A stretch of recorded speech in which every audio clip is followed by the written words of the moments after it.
ડભોઈ નર્મદા નિગમના અધિકારીઓની ઘોર બેદરકારી, મુખ્ય કેનાલમાં જંગલી વનસ્પતિનું સામ્રાજ્ય, ખેડૂતો પાણી માટે તરસે છે। ડભોઈ પાસેથી પસાર થતી નર્મદાની મુખ્ય કેનાલ હાલ નિગમના અધિકારીઓની ઉદાસીનતાનો ભોગ બની રહી છે। ચોમાસું પૂર્ણ થયાને લાંબો સમય વીત્યો હોવા છતાં કેનાલની સાફ સફાઈ કરવામાં ન આવતા કેનાલની અંદર અને સાઈડના ભાગે મોટા પ્રમાણમાં ઝાડી ઝાખરા અને જંગલી વનસ્પતિ ઉગી નીકળી છે।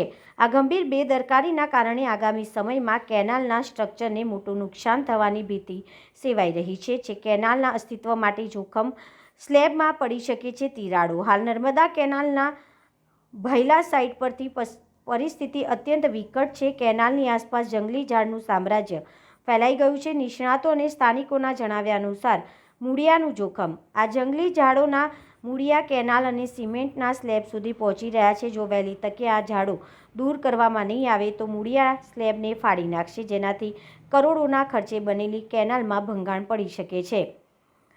ઝાડી ઝાકરાના કારણે પાણીનો કુદરતી પ્રવાહ અવરોધાય છે, જેના કારણે છેવાડાના ગામો સુધી પૂરતું પાણી પહોંચતું નથી।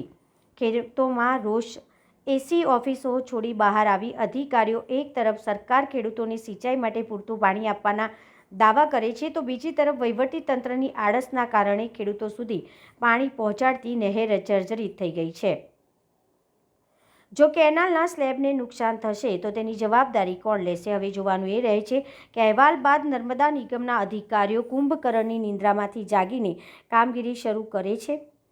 ઝાડી ઝાકરા અને મોટા જંગલી ઝાડોનો વ્યાપ, કેનાલના સ્લેબને નુકસાન અને છેવાડાના ખેડૂતોને પાણીની અછત, વહેલામાં વહેલી તકે જેસીબી દ્વારા સાફ સફાઈ હાથ ધરવામાં આવે એવું ખેડૂતોની માંગ ઉઠવા પામી છે।